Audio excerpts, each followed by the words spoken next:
Have you ever felt that? Like you're just surrounded by choices, Mm. but you don't really know what excites you. Yeah. Well, that's what we're diving into today, that feeling of just Right. not knowing what you like. Yeah, I think it's way more common than people realize. Oh, absolutely. Huh. And it's not just like, what am I going to have for dinner tonight? Right. This is like, what are my passions? Yeah, What are my paths in life? Yeah. You know, those bigger things. Yeah, those are the ones that can really keep you up at night. Exactly. Yeah. And, I was reading this article, and it was really interesting because Mm.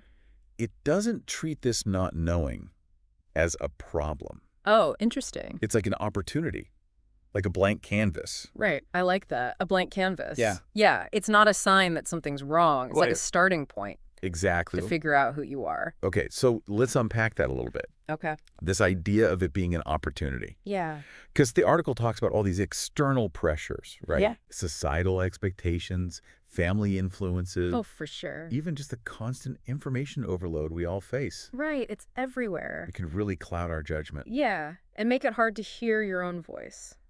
What are your thoughts on that? Well, I think about it this way.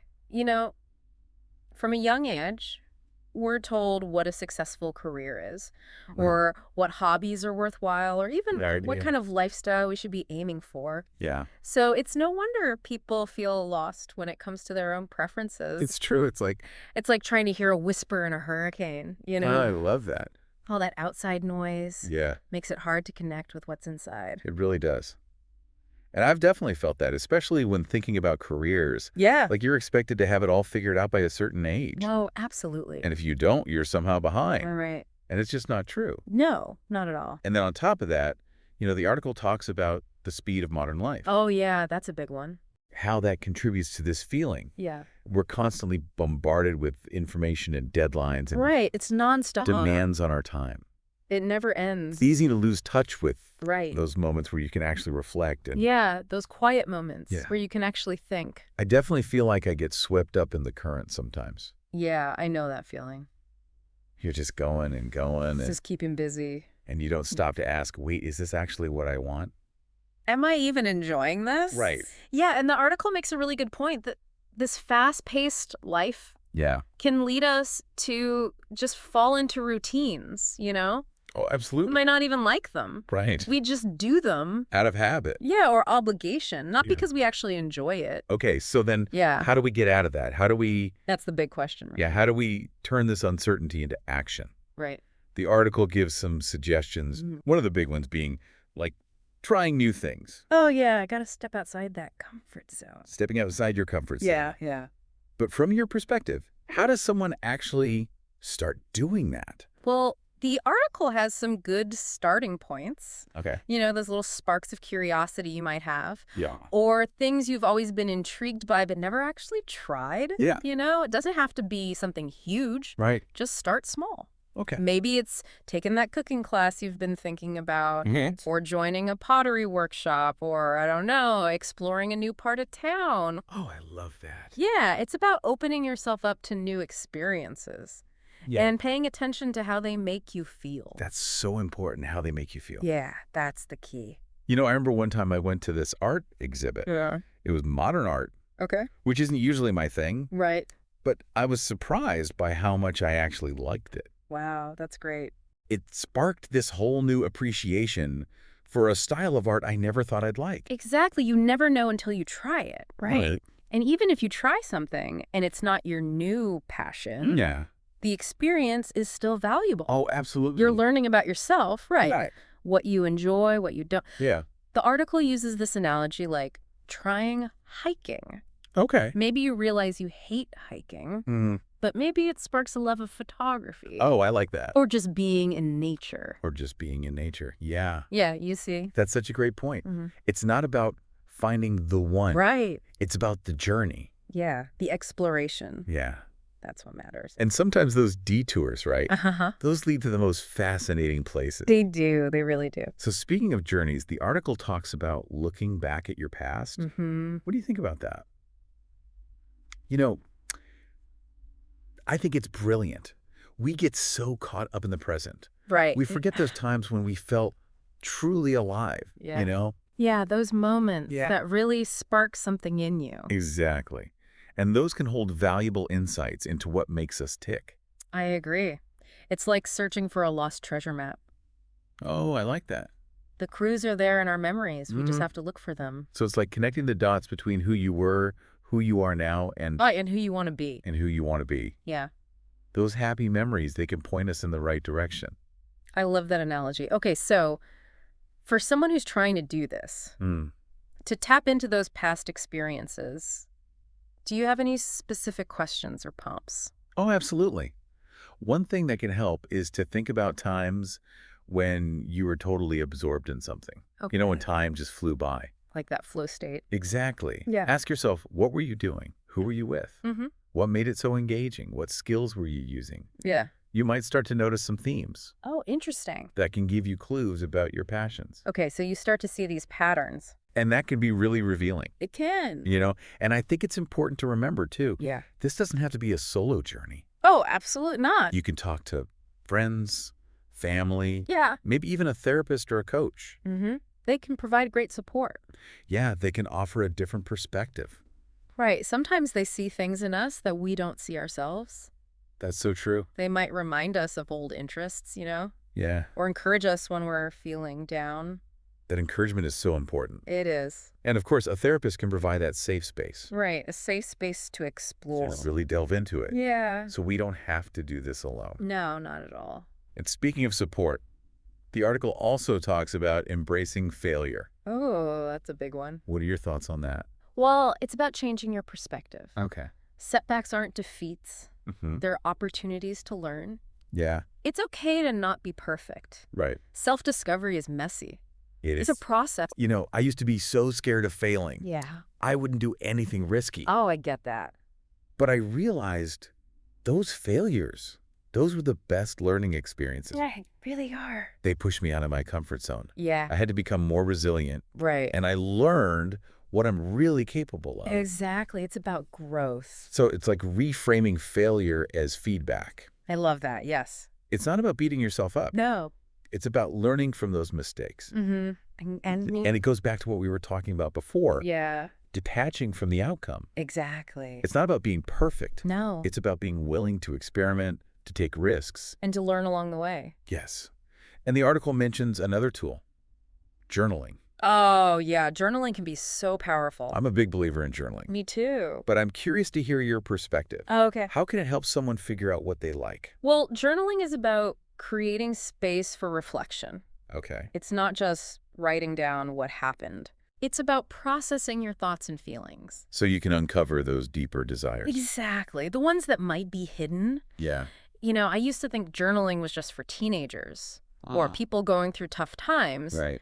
But it's really for everyone. Oh, it is. It's like having a conversation with yourself. On paper. Yeah, on paper. You Yeah. can process your experiences and Right. uncover patterns you might not see otherwise. Yeah, and sometimes those aha moments, Oh, yeah. they just come to you, Out of the blue. in the shower or Yeah. walking the dog Exactly. And journaling helps you capture those. before they disappear. Yeah, write them down before you forget. So it's about connecting those experiences, thoughts, and emotions. Right. And those connections can be super insightful. Do you have any tips for someone new to journaling? Absolutely. Be curious and don't judge yourself. Okay. Don't worry about perfect grammar or anything. Yeah. Just let your thoughts flow. Yeah, I think we get caught up in the shoulds of journaling. Oh, yeah, I should write this many pages. Yeah, and we forget the real purpose. Right, which is to connect with yourself. Exactly. And be specific, Okay. Don't just say, I had a good day. Hmm. Describe what made it good.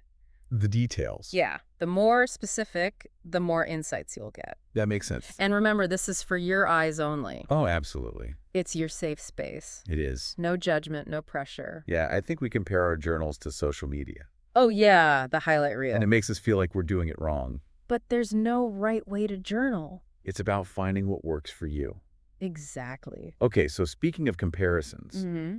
the article also talks about avoiding comparing ourselves to others. Oh, that's a tough one. Yeah, especially when you're feeling uncertain about your own path. It's so easy to fall into that trap, It is. especially with social media. Right, everyone seems to have it all figured out. Yeah, but remember, that's just a snapshot. Oh, absolutely. Not the whole story.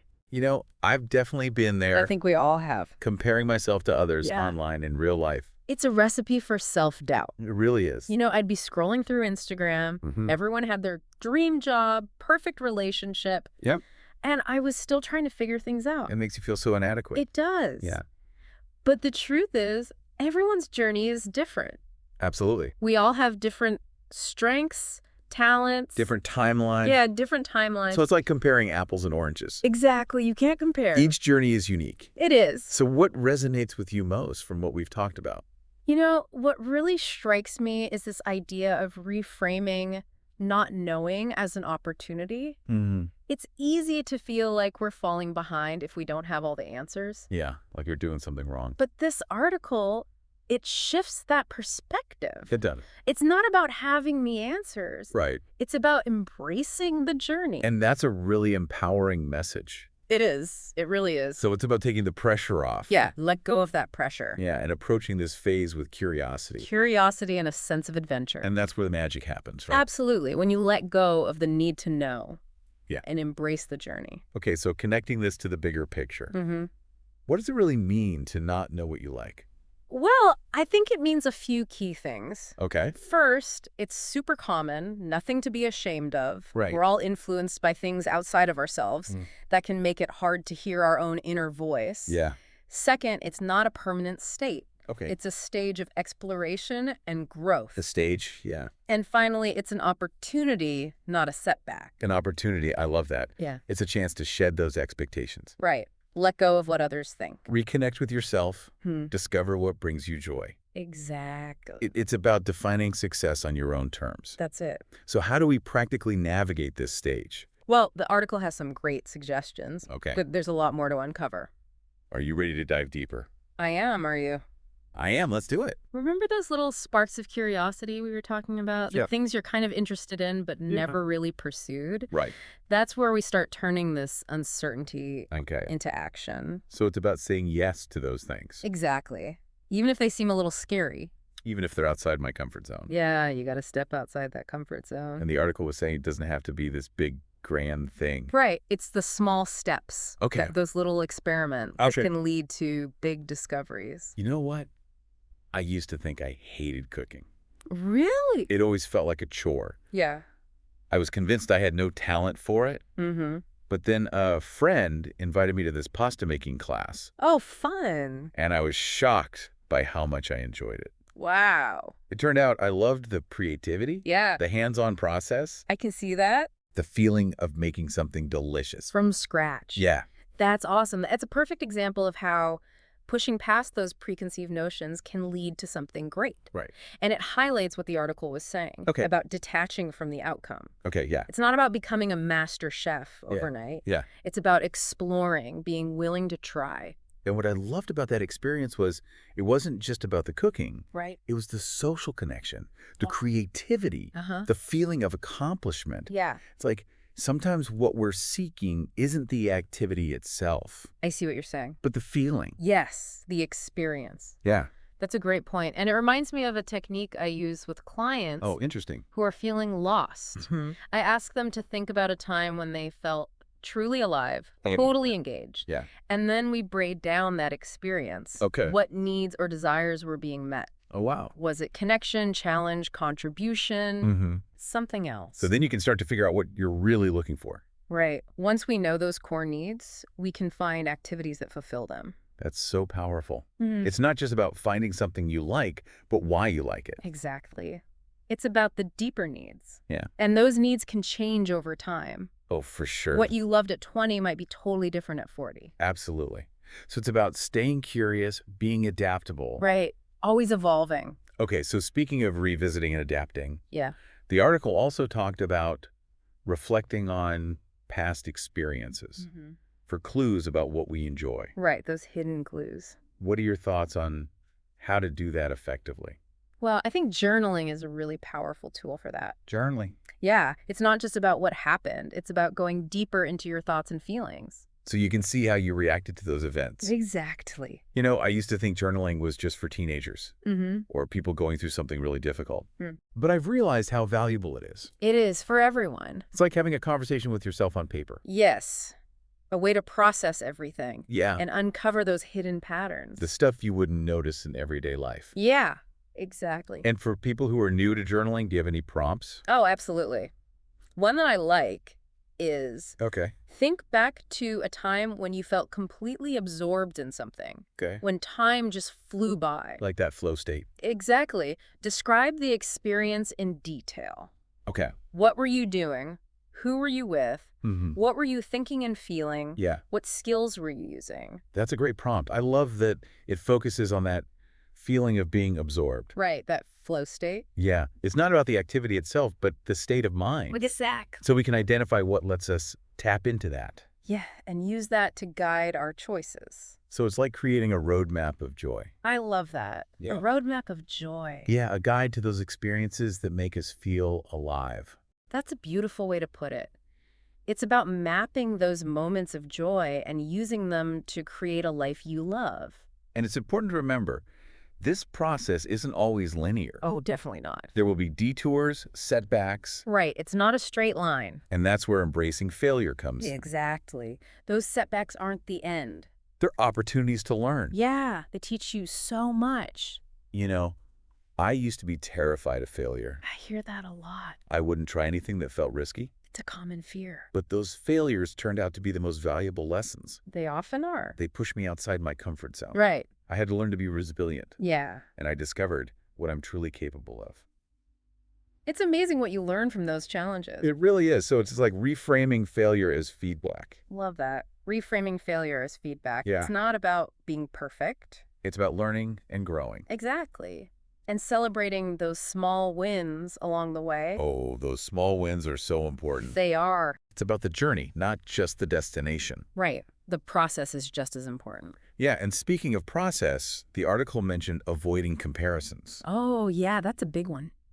Why is that so crucial when you're figuring things out? Well, comparisons can be so tempting, They are especially with social media. Everyone's showing their best selves. the highlight reel. Exactly. But that's not the whole story. You know, I've definitely fallen into that trap, We all have. comparing myself to others online and in real life, It's so easy to do. and it just leads to self-doubt. It really does. I remember scrolling through Instagram, feeling like everyone had their dream life, Yeah, the perfect job, relationship, everything. and I was still struggling. But remember, everyone's journey is unique. So true. What works for one person might not work for another. Like we all have different strengths. Yeah, different talents, values, timelines. So it's about celebrating our individuality. Absolutely. And defining success on your own terms. Yes, not based on someone else's life. Exactly. You get to decide what success means to you. That's so empowering. It's about reclaiming your own narrative. That's it. Focus on what truly matters to you. Don't get caught up in what other people think. Right. It's your life. And that brings us back to the heart of it, connecting with our authentic selves. Well, that's the key. And that connection is an ongoing process, right? Absolutely. It's not a one-time thing. It's something we cultivate over time Through self-reflection, experimentation. and being open to the unknown. Exactly. It's a journey, not a destination. And what's exciting about this journey is there's always more to discover. Always something new to learn, new experiences to have. So if we were to sum up everything we've talked about so far, Okay. what are the key takeaways? Well, first, feeling lost or uncertain is totally normal. Don't beat yourself up about it. No, not at all. Yeah. It's an opportunity to explore and grow Yeah, to connect with yourself. and find what brings you joy. And this is a journey, not a destination. Right. Be patient with yourself. Celebrate the small wins Yeah, those are important. and trust that things will fall into place. They will, in their own time. And remember, you don't have to do this alone. Oh, definitely not. Talk to friends, family, Yeah, maybe a therapist or coach. they can offer support and a different perspective. Exactly. Sometimes just talking it out helps. It really does. So it's beautiful to think of this as a journey, It is. embracing the exploration Mm-hmm. and trusting that things will become clear. They will, in time. You know, as we've been talking, I've been thinking about how this whole idea of not knowing what you like, it's not just about finding a hobby or a career. Yay. It goes deeper than that. It does. It's like this exploration. Yeah. It's a key to understanding ourselves, like in general. Like who we are at our core, Right. those values that drive us. Okay, so then how can someone start to figure those values out Mm-hmm. if they don't even know what they like to do in their free time? Well, sometimes it's easier to look at what bothers you, Okay. the things you feel passionate about changing. Interesting. So, like, if someone's really bothered by injustice, Right? it could mean that fairness and equality are important to them. Exactly. And then knowing that can help with their choices, like choosing a career that aligns with those values. Yeah. Or even just making everyday decisions. It's like those values become a compass I like that, yeah. guiding us toward the right things, Towards the people, places, and experiences that really fit with who we are. And those values might not always be super obvious Right. Sometimes they're hidden. underneath expectations or maybe even our own self-doubt. Yeah, it's about peeling back those layers to get to the heart of it. And that can be challenging, It can be. but it's rewarding, right? Oh, absolutely. And it's a process that unfolds over time. Yeah, it's not like you just figure it out one day. No, it changes as we do. As you gain experiences, you meet new people. Exactly. Life throws curveballs, Right, and our values might shift. They do. They evolve and deepen. So it's not just about what we like. It's about who we are and then creating a life that's meaningful. Right. A life that feels authentic. And that process can be messy. Oh, for sure. There will be times when you feel lost. Absolutely. Uncertainty's part of the journey. Yeah, discouragement too. It's all part of it. And the article said this is not a race. Right. There's no finish line. No timeline for It's self-discovery. an ongoing A process. lifelong adventure. Yeah. I like that. And sometimes those beautiful discoveries, Yeah. they come when you least expect them. They do. They really do. It's about staying curious, open to new things. So for our listener who might be feeling lost right now, what's your final word of encouragement? Embrace it. Embrace this not knowing. Yeah. It's a chance to discover yourself. Yeah. To explore new possibilities. To connect with who you truly are. Exactly. And to create a life that's meaningful. And remember, you are not alone. No, not at all. There are people and resources to support you. That's such a great message. Hmm. And I think it's perfect to end on. But before we go, Okay. I have one last question for our listener. Okay, I'm listening. How might embracing this uncertainty lead to unexpected opportunities in other areas of your life? Oh, interesting. Could it lead to new friendships, a different career path, even a deeper understanding of your relationships? I love that question. It's something to really think about Yeah, food for thought as you continue on your journey. on your journey of self-discovery. Thanks for joining us for another deep dive.